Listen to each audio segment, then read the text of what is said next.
और देश देशांतर में आज बात करेंगे कि क्या पर्यावरण के साथ विकास का पहिया चल सकता है और बिना पर्यावरण या प्रकृति को नुकसान पहुंचाए हम विकास पा सकते हैं, हासिल कर सकते हैं। क्योंकि लॉकडाउन के अनुभव ने हमें सिखाया कि नदियों से लेकर जो वायु प्रदूषण था वो काफी कुछ बदला है।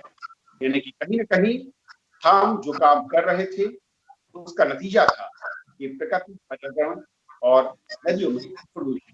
बात समझेंगे कि क्या वो रास्ता हो सकता है जिसके जरिए प्रकृति भी संरक्षित रहे और विकास भी बढ़ता रहे, और क्या हम दुनिया में एक नई तकनीक, एक नई नीतियों के जरिए इसको हासिल कर सकते हैं। और मौजूदा दौर में ये कितना आसान या मुश्किल दिखता है। हमारे साथ 3 खास मेहमान हैं। हमारे साथ सी के मिश्रा जी हैं, former secretary ministry of environment government of India से, बहुत बहुत स्वागत है। हमारे साथ दूसरे खास मेहमान आरा रश्मि हैं, डिस्टिंग्विश्ड फेलो हैं टेरी से, आपका भी सर बहुत बहुत स्वागत है। और हमारे तीसरे खास मेहमान हैं Ashok Pai, former principal chief conservator of Uttarakhand, sir बहुत बहुत स्वागत है। शुरुआत मैं करना चाहूंगा मिश्रा जी आपसे कि जिस तरीके से लॉकडाउन में अनुभव रहे हैं, चाहे वो हमने एक्यूआई लेवल पे देखें या कई जगहों पर नदियों के पानी को देखें या कई शहरों से हिमालयी पहाड़ों को देखने की खबरें आई, ऐसा लगता है कि बीच में बाधाएं या रुकावट या जो पोल्यूशन था, साफ है कि कहीं ना कहीं हमारा यानी कि विकास की उन नीतियों का या विकास के और क्या ये सच है? देखिए, लॉकडाउन के समय जो प्राकृतिक छटा हमने देखी, उसे एक सबक तो स्पष्ट रूप से मिलता है कि ये तय हो गया कि जो भी प्रकृति और सुंदरता के बीच में थे वो हम ही लोग थे, मनुष्य थे, या तो कंबशन के रूप में या इंडस्ट्री के रूप में या जो भी प्रदूषण हम फैला रहे थे। तो अर्थ ये है कि अब हम सबको मिलकर ये प्रयास करना है कि जो गेन्स हमने लॉकडाउन के समय में प्राप्त किए हैं उसको बरकरार कैसे रखें।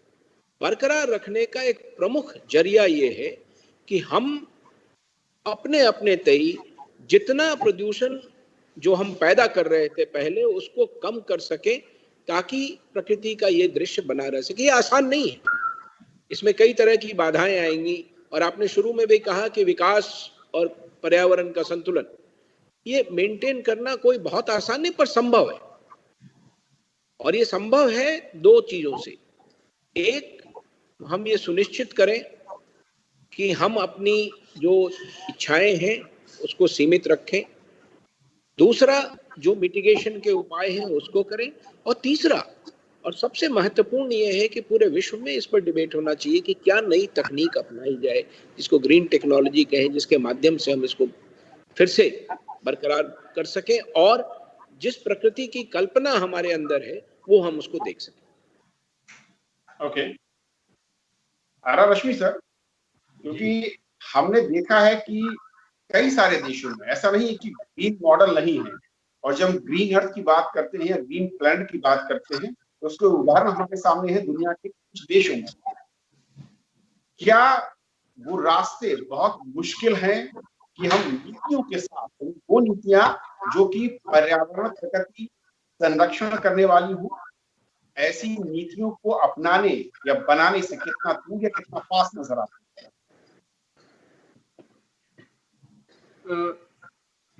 देखिए, हर देश की सामाजिक और आर्थिक जो स्थितियां हैं वो भिन्न भिन्न हैं। उसी के अनुरूप उनकी आर्थिक प्रगति या पर्यावरण की समस्याओं को समाधान करने की जो योजना बनती है उसी के आधार पर बनती है। अब आपने कहा कुछ और देशों ने बड़ा अच्छा काम किया है इस मामले में, अवश्य, लेकिन उसी तरह से आप उनके प्राकृतिक परिदृश्य को देख लीजिए या उनकी प्राकृतिक संपदा को देख लीजिए। अब एक कोस्टा रिका, एक जैसे छोटा सा देश है दक्षिण अमेरिका में, बड़ा अच्छा उदाहरण माना जाता है वन रक्षण की सुरक्षा, वनों की सुरक्षा और वनों के वर्धन में उसका बड़ा एक अच्छा उदाहरण माना जाता है। तो उन्होंने एक अच्छा ऐसा इकोसिस्टम क्रिएट किया है कि उससे लोगों को लाभ भी पहुंचता है और पर्यावरण को की सुरक्षा भी होती है। लेकिन कई ऐसे देश हैं जो जिनकी ऊर्जा की जो खपत है वो फॉसिल फ्यूल पर निर्भर है। हमारा जैसा अपना एक देश एक उदाहरण है इसका, कि अभी तक हम कोयले पर आधारित रहे हैं अपनी ऊर्जाओं की पूर्ति करने के लिए और आयातित तेल पर। अब ऐसी स्थिति पहुंच गई है कि सरकार ने इस पर काफी जोर दिया है कि हम जो नवीन ऊर्जा है या नवीकरणीय ऊर्जा है, जो रिन्यूएबल एनर्जी जिसे कहते हैं, उस पर हम जोर दें। और इसमें हमारे यहाँ काफी पोटेंशियल है इसका, और इसका अच्छा उपयोग अब होने लगा है। पिछले 10 सालों में हम जहाँ थे वहां से करीब 10 गुना आगे बढ़े हैं और हमारी रिन्यूएबल एनर्जी का पोटेंशियल काफी हद तक इस्तेमाल हुआ है। अशोक सर, जो चैलेंज मैं कहूँ भारत जैसे देश में है, जिस तरीके की जनसंख्या है और जो हमारे पास जमीन का हिस्सा है, यानी कि डेंसिटी अगर मैं कहूँ, उस नजरिए से पिछले कुछ दशकों में अगर हम ग्रीन एनर्जी की तरफ बढ़ने की जो हमारी रफ्तार है वो किस तरीके से नजर आ रही है, और क्या जो कदम उठाए हैं नेचर के साथ डेवलपमेंट या बिना छेड़छाड़ के नेचर डेवलपमेंट के रास्ते में जो बढ़ने की कोशिश कर रहे हैं, वो सफर अब तक कैसा रहा है और उसकी बड़ी चुनौतियां क्या नजर आती हैं? देखिए, ये जो कोविड-19 ने एक सबको जो है एक बहुत बड़ा एक लेसन ये दिया है कि हम बिजनेस एज यूजुअल अगर कंटिन्यू करेंगे, इससे भी बड़ी विपदा या आपदा आ सकती है। ये स्पष्ट है।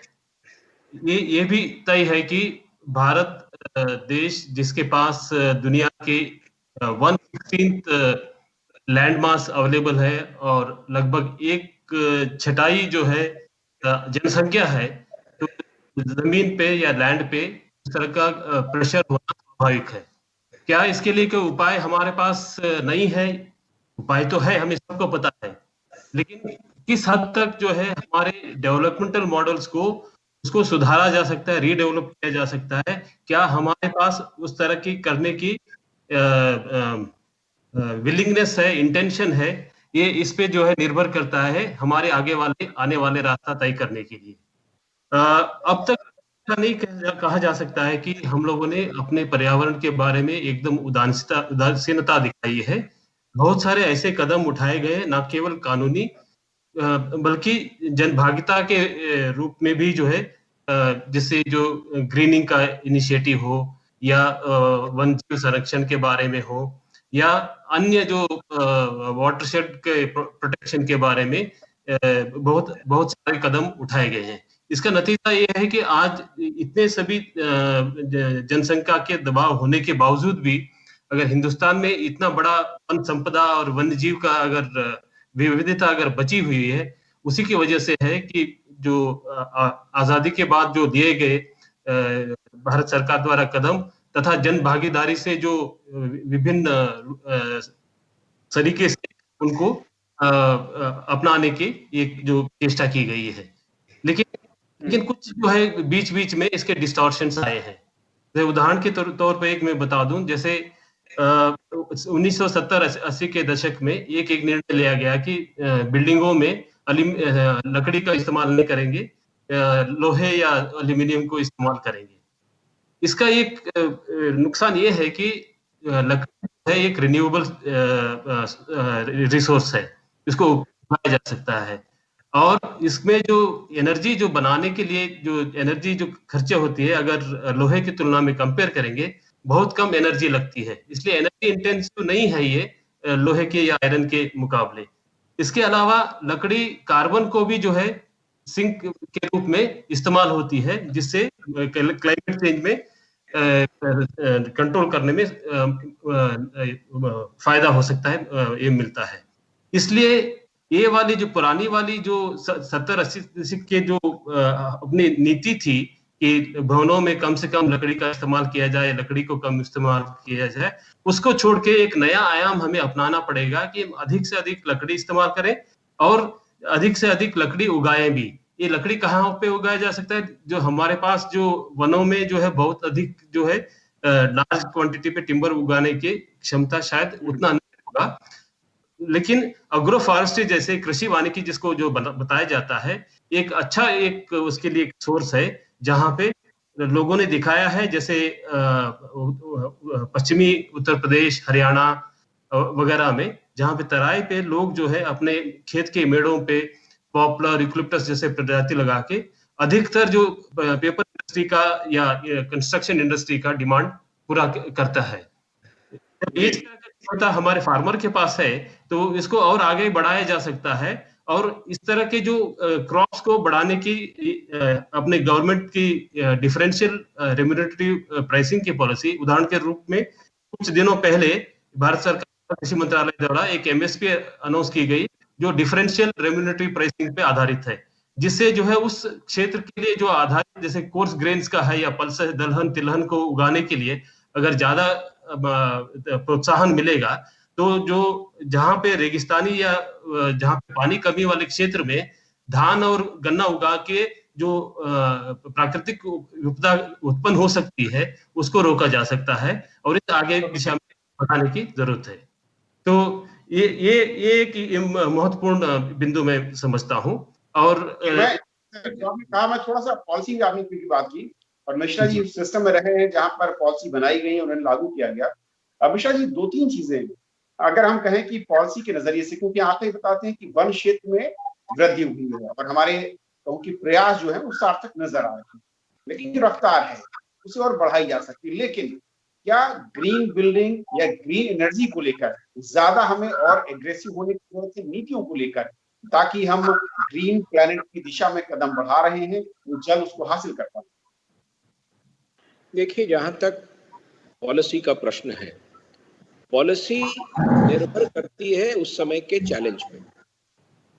और अब जो पॉलिसी की सोच चल रही है, और नई फॉरेस्ट पॉलिसी भी अब आने वाली है अगले माह, नई फॉरेस्ट पॉलिसी में सोच ये है कि एक तो जैसा अशोक जी ने कहा कि टिम्बर पे हम करें, और दूसरा कि trees outside forest. Trees outside forest एक बहुत महत्वपूर्ण अंग है जहां हमें पेड़ लगाने होंगे। पर आप अंत में देखिए, विकास और पर्यावरण, ये जो हम डिबेट करते हैं कि एक या दूसरा, मेरे विचार से ये निरर्थक डिबेट है। दोनों साथ साथ चल सकते हैं। और जो ग्रीन इश्यूज की आपने बात की, अल्टीमेटली विकास के आयाम को बदलकर ग्रीन दिशा में हमें ले जाना होगा। नई टेक्नोलॉजी लानी होगी, नए ग्रीन एफर्ट्स करने होंगे। आज जो एमिशन उद्योगों से आ रहा है, उन उद्योगों को बदलकर ग्रीन करना होगा। इसमें इन्वेस्टमेंट है, बट देश को अगर बचाना है पर्यावरण को, ये इन्वेस्टमेंट आवश्यक है। इसलिए दो धुरी पर ये चलेगा। एक तो हम पेड़ों की संख्या बढ़ाएं, वनों को बेहतर करें ताकि हमारा कार्बन सिंक बढ़े, तो और वो इसलिए आवश्यक है कि अगर हम इंडस्ट्री चलाएंगे तो एमिशन उत्सर्जन तो होगा ही, तो वो सिंक उसको बराबर करेगा। और दूसरी तरफ जो इंडस्ट्रियल एमिशन है उसको हम कम से कम करें। तो मेरे विचार से विकास रोकना आवश्यक नहीं है। देश के लिए आवश्यक ये है कि हम विकास की दिशा बदलें और उसको एक अलग ग्रीन पाथ पर ले चलें। ओके रश्मि सर, क्योंकि बहुत अहम हो जाता है कि अगर हम ग्रीन प्लैनेट की दिशा में बढ़ना चाहते हैं तो हमें नई इस तरह की टेक्नोलॉजी चाहिए, और किसी भी विकासशील देश के लिए ये काफी महत्वपूर्ण है, क्योंकि इस तरह की टेक्नोलॉजी कोई दूसरा देश दे और उसके लिए एक बहुत बड़ी रकम या फिर रिसर्च की जरूरत है। ये चैलेंज कितना बड़ा है? ये चैलेंज दोनों ही मुद्दों पर है, तकनीक के मुद्दे पर भी है और वित्त के मुद्दे पर भी है। वित्त और तकनीक दोनों इसके अलग अलग आयाम हैं, और हर, जैसा मैंने कहा, अर्थव्यवस्था के हर क्षेत्र की तकनीकों की जरूरत अलग है। जैसे ऊर्जा में हमें रिन्यूएबल एनर्जी की तरफ बढ़ना है। तो ये बड़ा ही हर्ष का विषय है कि पिछले दिनों आपने देखा होगा जो ऑक्शन किया है सरकार ने, उसमें रिन्यूएबल सोलर एनर्जी में जो ऑक्शन आए हैं, उसमें उनका दाम, वेरिएबल कॉस्ट का दाम घट करके करीब 2.25 रुपया के आसपास है, जो कोल फायर्ड जो पावर प्लांट्स हैं उससे भी कम है।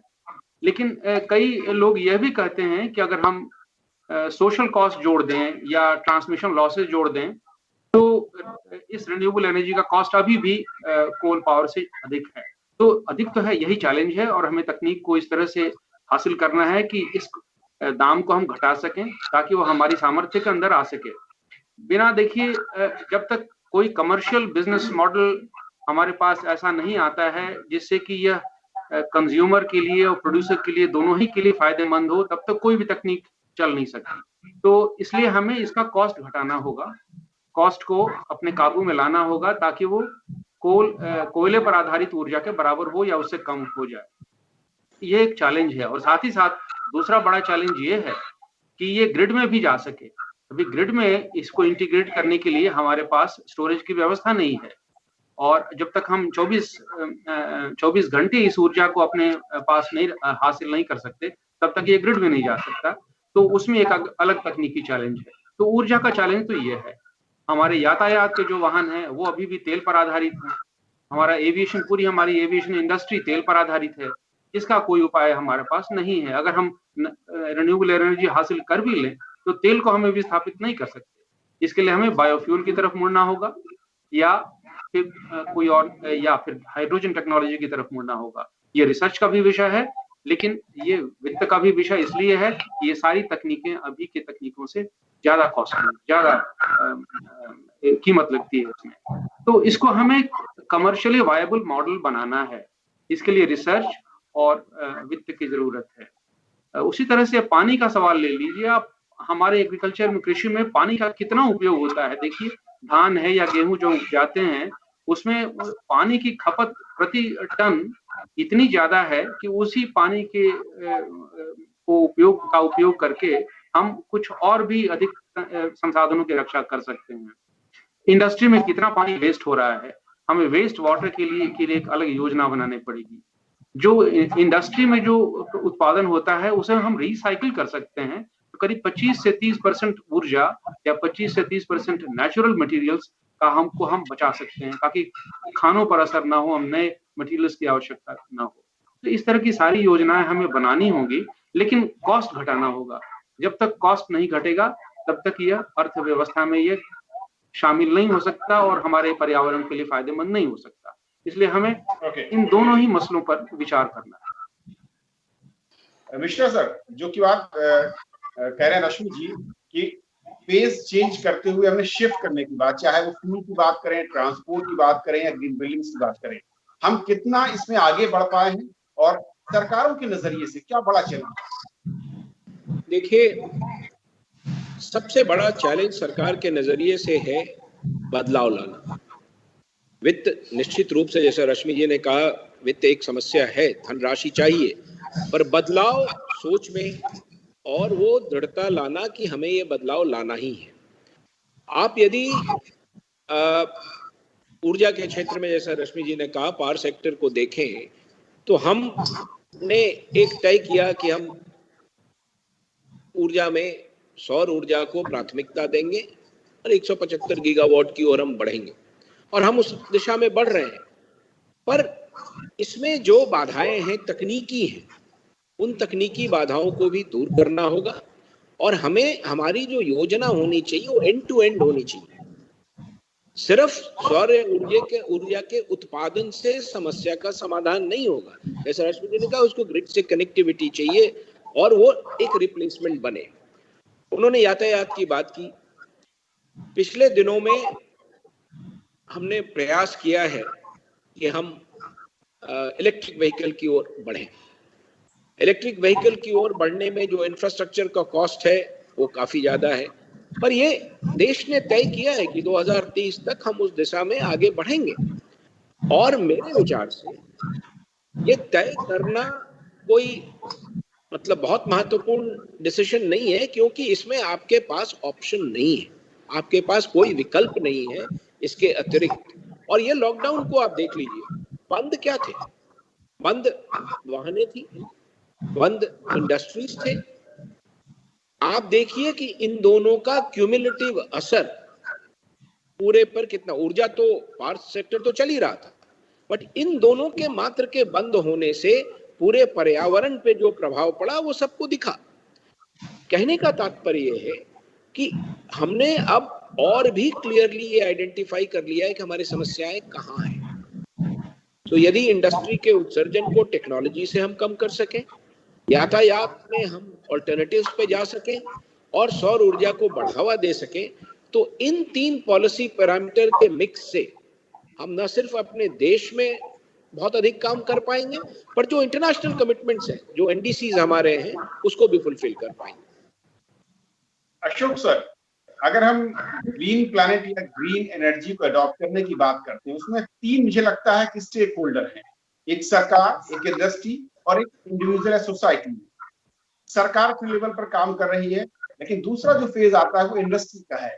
वो कहाँ पर खड़ी है और उन नीति के लिहाज से वो कितना उसको अडॉप्ट कर रही है या उसके सामने किस तरीके के चैलेंजेस? देखिए, कोई भी इंडस्ट्री को अगर बदलाव लाने के लिए कुछ समय की जरूरत होती है, और ये जो सिर्फ इंडिया के लिए एक चुनौती नहीं है, दुनिया भर में इस ओर चलने की कोशिश की गई, चाहे उत्तर अमेरिका की बात हो या वेस्टर्न यूरोप की बात हो, वहां सब इन देशों ने ग्रीन डेवलपमेंट के ओर जो है उनके तकनीकी विकास किया जा रहा है और अपनाए भी जा रहे हैं। इसलिए तकनीकी बाधा नहीं है, लेकिन इंडस्ट्री को वो तकनीकी अपने यहाँ पे लाने के लिए, अपने यहाँ पे विकसित करने के लिए और उसके लिए संसाधन जुटाने के लिए, वित्तीय संसाधन जुटाने के लिए समय की आवश्यकता है। इसलिए ये मानना कि जो है हमारी इंडस्ट्री उसके लिए तैयार नहीं है, हाँ समय जरूर लगेगा। जो उत्तरी अमेरिका में या पश्चिमी यूरोप में जितना कम समय लगेगा, उससे हो सकता है कि थोड़ा अधिक समय लगे, लेकिन हमारा इंडस्ट्री भी उसके लिए लगभग तैयार है। ऐसा नहीं है कि जो है, लेकिन इसके लिए एक सरकार की मंशा होनी चाहिए और उसको फैसिलिटेट करने की जो नीतियां जो है सरकार की तरफ से उसके होनी चाहिए। अगर वो दोनों चीजें हैं तो इंडस्ट्री इसके लिए जो है कोई बाधा नहीं मानता हूं मैं, ग्रीन मूवमेंट की तरफ बढ़ने के लिए या ग्रीन डेवलपमेंटल मॉडल अपनाने के लिए। जैसे कि जो रिन्यूएबल एनर्जी के सोर्स में हमारे यहाँ पे जो क्रांति हुई है, एक उदाहरण है। इसी तरह से इलेक्ट्रिकल व्हीकल की बात आती है, या आप जो है मास ट्रांसपोर्टेशन का देख लीजिए, मेट्रो ट्रेन और उनका देख लीजिए, वो सब जो है एक एनर्जी एफिशिएंट जो एक विकल्प थे, और उसके इंडस्ट्री ने वो चुनौती अपना के उसको दिखाया है कि हम कर सकते हैं। तो इसी प्रकार के जो आप पावर सेक्टर में देखिए, जो थर्मल पावर बेस पे जो ऑलमोस्ट 80% 90% हमारा जो पावर प्रोडक्शन होता था, आज के दिन में जो है वो coal based power production has come down to almost 60% or so. वहां पे renewable energies has taken a significant role. Gas based power plants आ गए, सोलर प्लांट आ गए, जो हाइड्रो पावर आ गया। तो इस तरह से जो है एटॉमिक एनर्जी का जो पावर आ गया। तो इसलिए जो है इंडस्ट्री को एक बाधा के रूप में न देखते हुए किस हद तक जो सरकार की मंशा है और नीतियां अपनाएंगी और किस तरह से इसको फैसिलिटेट करेंगे, एक मुख्य मुद्दा है। और उसके साथ साथ जो तकनीकी को अपनाने के लिए और वित्तीय संसाधन जुटाने के लिए क्या एक व्यवस्था बन सकती है, इसको देखना जरूरी है। और मैं ये मानता हूं कि जो इस ओर जो है एक कदम अभी उठाए गए हैं धीरे धीरे, लेकिन इसको जो है एक लॉन्ग टर्म और एक परमानेंट दिशा के रूप में देखते हुए आगे बढ़ने की जरूरत है। इसके साथ साथ एक मैं ये भी बिंदु रखना चाहता हूं, जो प्राकृतिक जो हैबिटेट जिसको बोलते हैं वनों का, उसका हैबिटेट जो डिस्ट्रक्शन या फ्रेगमेंटेशन जिसको बोलते हैं, इधर बितर होना, उससे जो है नुकसान और इस तरह का पैंडेमिक्स को बढ़ने की चांसेस अधिक से अधिक होते जाते हैं। इस ओर भी सरकार को एक दृढ़ संकल्प लेना होगा कि हम फर्दर हैबिटेट फ्रेगमेंटेशन होने नहीं देंगे, और जिससे हो सके कि मैन एनिमल कॉन्फ्लिक्ट को भी रिड्यूस हो सके, और जो दुनिया में 2/3 जो डिसीजेस हैं वो जो वाइल्ड एनिमल से आए हुए हैं, जूनोटिक या प्रोजोनोटिक जो डिसीजेस जिनको बोलते हैं, वो उनको जो है रोकने में एक मदद मिलेगी। तो मैं मानता हूं कि जो इस दृढ़ संकल्प के साथ अगर चलेंगे और उसके लिए एक अनुकूल वातावरण बनाएंगे, निश्चित रूप से हम ग्रीनिंग इसके पे आगे बढ़ने की पूरी क्षमता रखते हैं।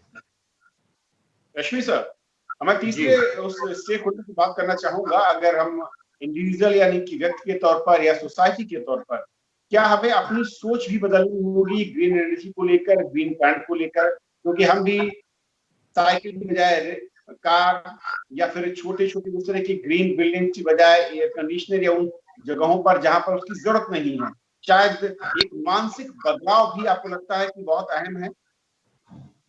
जी जी, इसमें कोई शक नहीं है कि व्यक्ति की भूमिका इसमें बड़ी अहम है।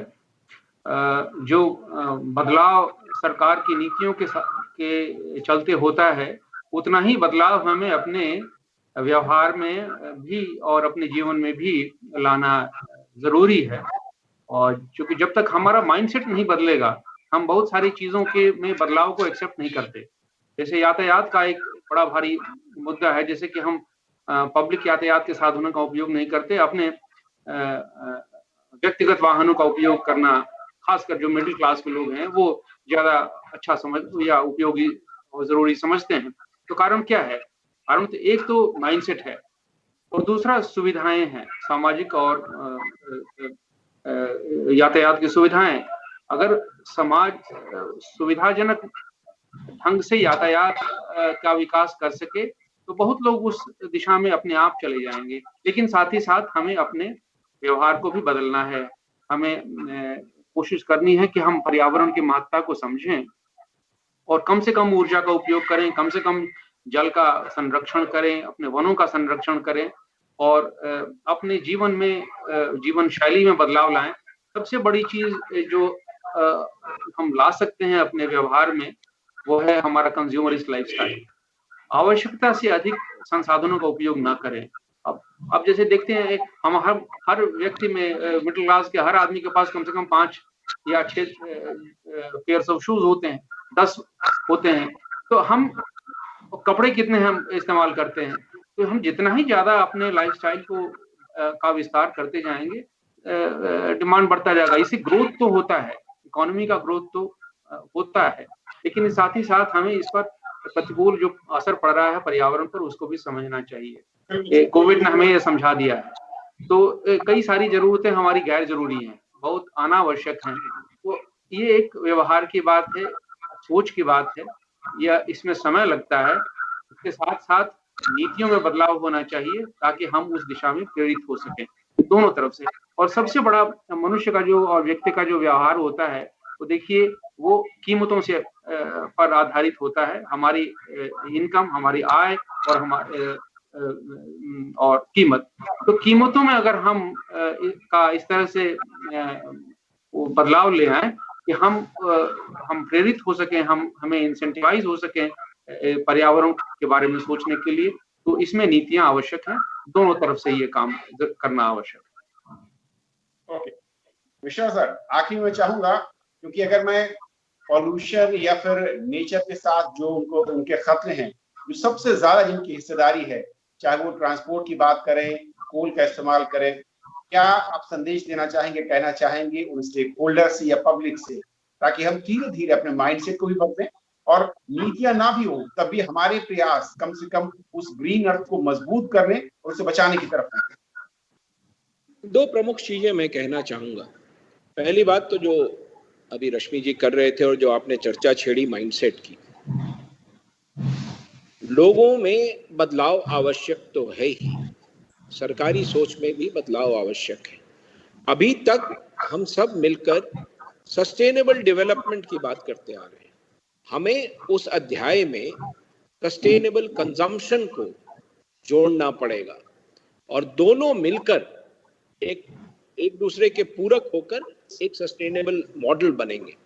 इसलिए लोगों को भी सस्टेनेबल कंजम्पशन की ओर प्रेरित करना आवश्यक है। और मैं आपको बताऊं, ये सरकारी नीतियां नहीं करेंगे, ये नेचर आपसे कराएगा एक, और लोगों को ये करना होगा।